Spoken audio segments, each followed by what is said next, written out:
Λουκά λοιπόν Ευαγγέλιο, 19 κεφάλαιο, ΙΘ κεφάλαιο, εδάφιο 1, και μετά θα συνεχίσουμε και από το κατά Ιωάννη Ευαγγέλιο. Σελίδα 925. Και εισελθών διήλκεται την Ιεριχώ, και ιδού άνθρωπος ονομαζόμενος Ζακχαίος, ως της ήτο αρχιτελώνης, και ούτως ήτο πλούσιος. Και ζήτηνα ήδη τον Ιησού της είναι, και δεν είναι δυνατό δια των όπλων, διότι ήτο μικρός το ανάστημα. Και δραμών εμπρός ανέβη η σικομορέα για να είδει αυτόν, επειδή δι' εκείνης της οδού έμελε να περάσει. Και ως ήλθεν εις τον τόπον ο Ιησούς αναβλέψας είδε αυτόν, και είπε προς αυτόν: Ζακχαίε, κατέβα ταχαίως, διότι σήμερα πρέπει να μείνω εν το οίκο σου, και κατέβη ταχαίως και υπεδέχθη αυτόν με τα χαράς. Και οι δόντες άπαντες εγώγγιζον λέγοντες ότι εις αμαρτωλόν άνθρωπο εισήλθε να καταλύσει. Σταθείς δε ο Ζακχαίος είπε προς τον Κύριον: Ιδού τα ημίσου των υπαρχόντων μου, Κύριε, δίδω εις τους φτωχούς, και αν η συκοφάτης ατινά ίστη, αποβίβω τετραπλούν. Είπε δε προς αυτόν ο Ιησούς ότι σήμερα έγινε σωτηρία εις των οίκων τούτων, καθότι και αυτός Υιός του Αβραάμ είναι. Διότι ο Υιός του ανθρώπου ήλθε να ζητήσει και να σώσει το απολωλός. Θα διαβάσουμε και από τη σελίδα 943, κατά Ιωάννη Ευαγγέλιο, κεφάλαιο Ι, 9 κεφάλαιο από την αρχή. Ο δε Ιησούς υπήγε εις το όρος των ελαιών, και την αυγήν ήλθε πάλι στο ιερόν, και πας ο λαός ήρθε προς αυτόν, και καπίσας εδίδασκεν αυτούς. Θέλουσι δε προς αυτόν οι γραμματείς και οι Φαρισαίοι γυναίκα συλληφθείς επί μοιχεία, και στήσατε σε αυτή εν το μέσο, λέγουσι προς αυτόν: Διδάσκαλε, αυτή η γυνή συνελήφθη από αυτοφόρο μοιχευωμένη.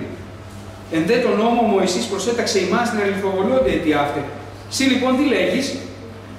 Έλεγον δε τούτο δοκιμάζονται σε αυτόν για να έρχοσιν να κατηγορήσω συν αυτόν. Ο δε Ιησούς κύψας κάτω έγραφε δια του δακτύλου εις τη γη. Και επειδή επέμενον ερωτώντες αυτόν, ανακύψας είπε προς αυτούς: Όστις από εσάς είναι αναμάρτητος, πρώτος ας ρίψει τον λίθον επ' αυτήν. Και πάλι κύψας κάτω έγραφε εις τη γη. Εκείνοι δε ακούσαντες και υπό τη συνειδήσεως ελεγχόμενοι, εξήρχοντο εις έκαστος αρχίσταντες από τον πρεσβυτέρων έως των εσκάτων, και έμεινε μόνος ο Ιησούς και η γυνή ιστάμενη εν το μέσο. Ανακύψας δε ο Ιησούς και μη ειδών μηδένα, πλην της γυναικός είπε προς αυτήν: Γύναι, πού είναι εκείνη η κατηγορή σου? Δε σε κατεδίκασεν ουδής? Και εκείνη είπε: Ουδής, Κύριε. Και ο Ιησούς είπε προς αυτήν: Ουδέ εγώ σε καταδικάζω. Είπαγε, και εις το εξής μία μάρτανε. Αμήν. Δύο περιπτώσεις, αγαπητοί αδελφοί, ο Ζακχαίος και οι επαυτοφόρο μοιχευωμένοι, οι οποίοι και οι δύο ζούνε στην έρημο και εν τη ανίδρο. Νερό στην προσωπική του ζωή δεν υπάρχει πουθενά. Δόξα και ευλογία δεν υπάρχει πουθενά. Το μόνο που βασιλεύει στη ζωή τους είναι η αμαρτία. Υπάρχει η κατάκριση από το περιβάλλον, αμαρτία, θλίψη, και το μόνο που οδεύουν και οι δύο αυτοί οι άνθρωποι είναι ο θάνατος και η καταστροφή. Ο ένας, ο Ζακχαίος, βλέπει την καταστροφή του και την έρημό του και ακούει ότι υπάρχει φήμη ότι κάποιος μπορεί μέσα σε αυτή την έρημο να του φέρει νερό.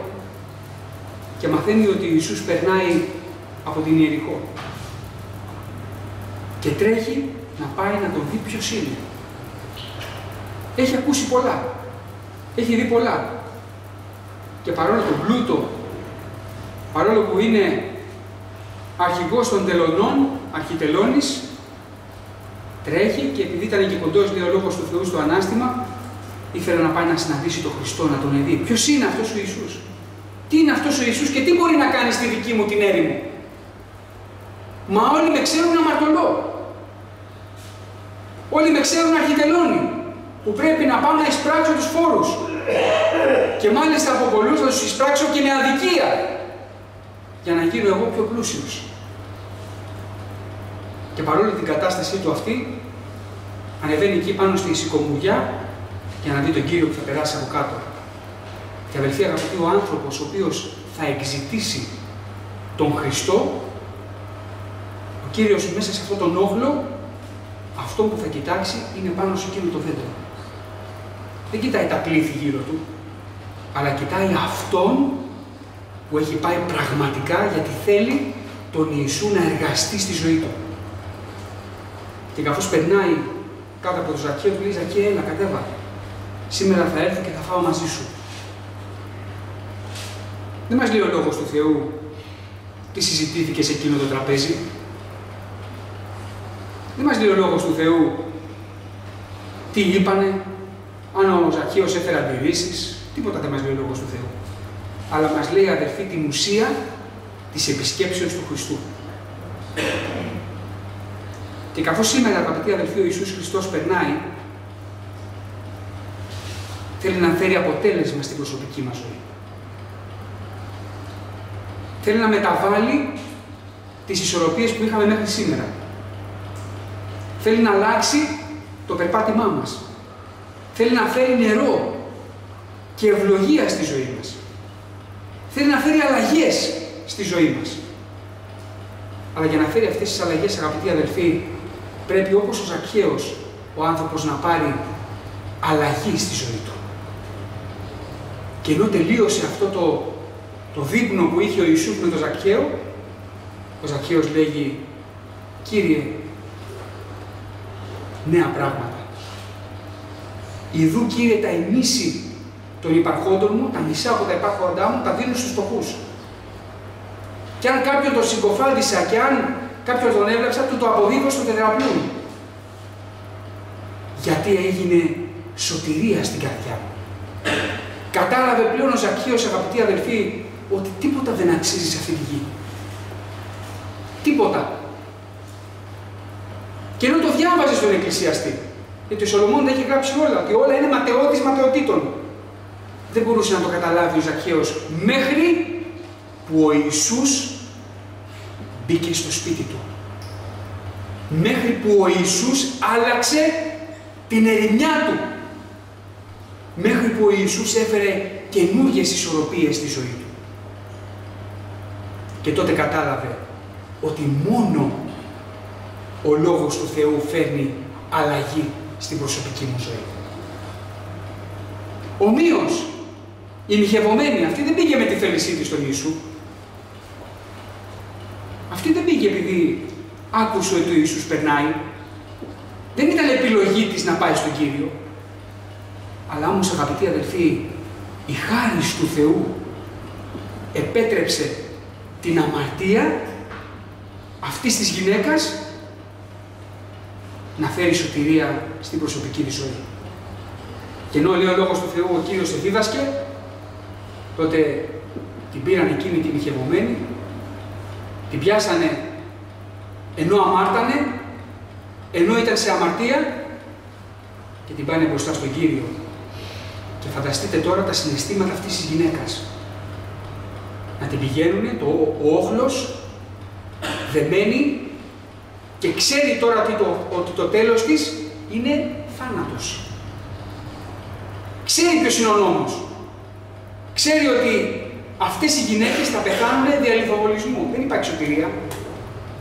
Αλλά όμως, αγαπητοί αδελφοί, το έργο του Θεού για αυτή τη γυναίκα είναι οι άνθρωποι, αντί να την πάνε να τη λιθοβολήσουν απευθείας, να την πάνε στον Ιησού. Και την πήγαν στον Ιησού και του λένε: διδάσκαλε, για να δούμε τώρα πόσο καλά ξέρεις τον νόμο. Για να δούμε τώρα, τον Μωυσή τον ξέρεις καλά. Καλά μας τα λες. Αλλά όμως τώρα εδώ ο Μωυσής λέει ότι αυτές εδώ οι γυναίκες πρέπει να λιθοβοληθούν. Εσύ τι λες? Και ο Κύριος, αγαπητοί αδελφοί, τώρα αλλάζει την έρημο της γυναίκας αυτής. Ενώ πηγαίνει προς το θάνατο, ξαφνικά κάτι γίνεται και αντί να πηγαίνει προς το θάνατο, πηγαίνει προς τη ζωή. Και σηκώνεται ο Κύριος και τους λέει: Μωυσής έτσι λέει. Αλλά όμως ο αυτός που είναι αναμάρτητος από εσάς σήμερα, να ρίξει πρώτος την πέτρα. Και ξαφνικά, αγαπητοί αδελφοί, με ένα λόγο, ο Κύριος αλλάζει τα πάντα. Και αυτό, αγαπητοί αδελφοί, σήμερα είναι το μήνυμα του Χριστού προς όλους μας.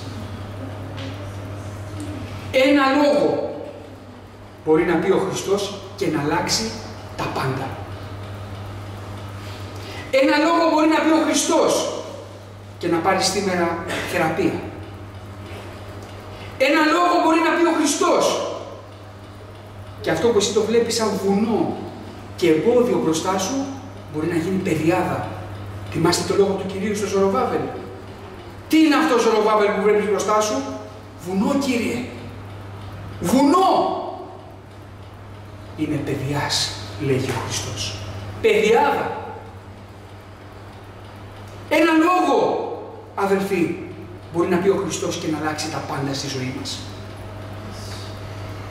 Ένα λόγο μπορεί να πει ο Χριστός και να σταματήσει τη μοναξιά και να φέρει ευλογία. Ένα λόγο μπορεί να πει ο Χριστός και να πάρει τη θλίψη και να φέρει χαρά. Ένα λόγο μπορεί να πει ο Χριστός και να φέρει ευλογία στην προσωπική σου ζωή. Εμείς προσευχόμαστε, αδελφοί, και καθώς διάβαζα τον Λόγο του Θεού εκεί, εμείς προσευχόμαστε να κάνεις θεραπείες, να φέρεις ευλογίες, να κάνεις σωτηρία, να λυτρώσεις τους δεσμίους, να ελευθερώσεις τους εχμαλώτους, να σώσεις, Κύριε. Ένα λόγο μπορεί να πει ο Χριστός, αδελφοί, και να πέσουν τα δεσμά και να έρθει θεραπεία στο λαό του Θεού, αλλά εμείς πρέπει να κάνουμε ένα πράγμα. Αυτό που έκανε ο Ζακχαίος και αυτό που συνέβη στην επαυτοφόρο μοιχευωμένη. Να πάμε στο Χριστό. Όχι με τα λόγια, αλλά με την καρδιά. Έχει διαφορά, αδελφοί, να πω ότι προσεύχομαι κάθε μέρα, Κύριε, και εσύ δεν κάνεις τίποτα. Έχει διαφορά να πω αυτό και έχει διαφορά να μένω στα πόδια του Χριστού. Θυμάστε την Άννα την προφήτησα, όταν γεννήθηκε ο Ιησούς. Ο Κύριος επαλήθευσε και μίλησε για το έργο που θα κάνει ο Ιησούς Χριστός στη ζωή των ανθρώπων. Θυμάστε τον Σιμεών. Ο Κύριος του υποσχέθηκε ότι δεν θα κλείσουν τα μάτια σου εάν πρώτα δεν δεις το σωτήριο του Ισραήλ. Αρκεί, αγαπητοί αδελφοί, ο Κύριος να πει λόγο και να ζητήσουμε από τον Κύριο να πει λόγο. Να μην αφήσουμε τον Κύριο να φύγει σήμερα, αγαπητοί αδελφοί. Εάν ο Κύριος δεν πει λόγο, να αλλάξουν οι ισορροπίες οι ανθρώπινες στη ζωή μας και να φέρει ο Κύριος την ευλογία του ουρανού στην προσωπική μας ζωή. Μπορεί να το κάνει. Το θέμα είναι, εγώ μπορώ να πάω. Μάλιστα να πω διαφορετικά την ερώτηση. Θέλω να πάω. Γιατί αν θέλω, θα πάω. Το θέμα είναι να παραμερίσω κάθε άλλη φωνή δεξιά μου και αριστερά μου και να τρέξω στον Χριστό. Να αφήσω κάθε τι, αδελφοί, που με εμποδίζει μέχρι τώρα. Κάθε εμπόδιο στην προσωπική μου ζωή για να έρθει ο Χριστός να τον απολαύσω ένδοξο καθώς είναι. Ένδοξο καθώς είναι. Γιατί ο Χριστός δεν είναι ένας Χριστούλης. Δεν είναι ένας Χριστούλης μέσα σε ένα εικονοστάσι. Είναι ένας Κύριος ένδοξος, βασιλιάς στην προσωπική μου ζωή. Εάν θελήσω να είναι. Είχε πει μια φορά ο αδελφός ο Λούις, αδελφοί, ότι θέλουμε πάντοτε ο Κύριος να γεμίζει τη ζωή μας. Αν θα πας, λέει, στον Κύριο με μια δαχτυλίθρα, ο Κύριος θα σου τη γεμίσει. Άμα θα πας με ένα ποτήρι, ο Κύριος θα σου το γεμίσει. Άμα θα πας με ένα βαρέλι, και αυτός ο Κύριος θα σου το γεμίσει. Το θέμα είναι πώς θα πας στον Χριστό. Πόσο μεγάλη είναι η πίστη σου. Πόσο μεγάλος είναι ο Χριστός μέσα στην καρδιά σου. Είναι τόσος, τόσος, τόσος. Πόσος είναι ο Χριστός. Αδελφοί αγαπητοί, ο Κύριος είναι ατελείωτος και ανεξάντλητος. Ήθε σήμερα το πρωινό, καθώς ακούμε το Λόγο του Θεού, η καρδιά μας να είναι πλήρης με το Λόγο Του και να αυξήσουμε, αγαπητοί αδελφοί, την αφιέρωσή μας στο Χριστό. Πολλές φορές αισθάνομαι τον εαυτό μου ότι πολύ λίγο δίνω στον Κύριο, αδελφοί. πάρα πολύ λίγο. Και σκεπτόμενος ότι η μέρα έχει 24 ώρες, πόσο άραγε δίδουν στον Χριστό. Πόσο άραγε από αυτές τις 24 ώρες αφιερώνω στον Ιησού. Ήθε να δώσω περισσότερο. Ήθε να δώσεις περισσότερο. Ήθε να δίνουμε περισσότερο, αδελφοί, στον Κύριο, για να απολαμβάνουμε περισσότερο τη χάρη του Κυρίου, αλλά και τους ποταμούς ή στον έρημο τόπο που ζούμε. Γιατί η γη αυτή, αδελφοί, είναι έρημος. Πρέπει να το καταλάβουμε αυτό. Η γη στην οποία κατοικούμε είναι έρημος. Αυτά που ακούγονται δεξιά και αριστερά μας επιβεβαιώνουν κάθε μέρα και περισσότερο ότι η γη αυτή είναι έρημος. Ή βλέπουμε τα δάση, τα ωραία και τις καλλιέργειες τις ωραίες και τα ποτάμια και τις λίμνες και λέμε «Α, όχι, δεν είναι έρημος αυτή η γη». Έρημος είναι. Γιατί όπου βασιλεύει ο κοσμοκράτορας του κόσμου τούτου, ο διάβολος και ο σατανάς, υπάρχει ερημιά. Αλλά όμως, αγαπητοί αδελφοί, υπάρχει και μια γη. Όπως υπήρχε τότε και στην Αίγυπτο, η γη Γεσέν, όπου εκεί κατοικεί ένδοξος ο Χριστός. Και καλά θα κάνουμε, αδελφοί, να προσκοληθούμε στον Κύριο εντελώς. Μην αφήνουμε τον καιρό να περνάει. Αλλά καθώς λέει και ο Λόγος του Θεού, εξαγοραζόμενοι τον καιρό. Και για να το πούμε πιο στη δική μας τη γλώσσα, να εκμεταλλευόμαστε το χρόνο μας, αδελφοί. Εκμεταλλεύσου το λίγο χρόνο που έχει μείνει μέχρι την ώρα που θα ακούσουμε τον Κύριο μας να έρχεται. Γιατί, αδελφοί, αγαπητοί, ο Κύριος είναι πλησίον. Ο κόσμος αυτός που ζούμε, αδελφοί, ζει σε έναν αυρασμό. Δεν θέλει πολύ να ξεσπάσουν δεινά στην ανθρωπότητα, αδελφοί. Δεν θέλει καθόλου πολύ. Γιατί πραγματικά ο κόσμος βράζει σαν ένα καζάνι. Το προσφυγικό ζήτημα. Ο πόλεμος μεταξύ των λαών. Ο καθένας μάχεται για τα δικά του, για τις δικές του αξίες. Αλλά όμως, αγαπητοί αδελφοί, ο Κύριος έρχεται. Και εμείς πρέπει να μαχόμαστε, ο καθένας για τον εαυτό του, να δούμε το πρόσωπο του Χριστού εκείνη την ημέρα. Δεν υπάρχει, αδελφοί, κανένα άλλος όρος δρόμος. Είναι μονόδρομος η σωτηρία. Και δεν υπάρχει επιστροφή. Και δεν υπάρχει καμία άλλη οδός που θα δούμε τη σωτηρία μας, αδελφοί, παρά μόνο δια του Ιησού Χριστού. Σήμερα λοιπόν να αφήσουμε κάθε άλλη οδό, κάθε άλλο αγώνα και να προσκοληθούμε στον Κύριο εντελώς. Ο καθένας από εκεί που τον έχει βάλει ο Θεός. Από τις δουλειές μας, τα πανεπιστήμια μας, τα σχολεία μας, από οπουδήποτε. Εκεί να συναντήσουμε τον Κύριο. Και τότε, αδελφοί, θα απολαύσουμε αυτή την ευλογία που διαβάσαμε, ότι ο Κύριος θα φέρει ποταμούς εις τον άνυδρο τόπο. Αμήν. Δόξα στον Κύριο. Ο Θεός να μας αντεγγίσει κατά πάντα, αδελφοί. Είσαι σε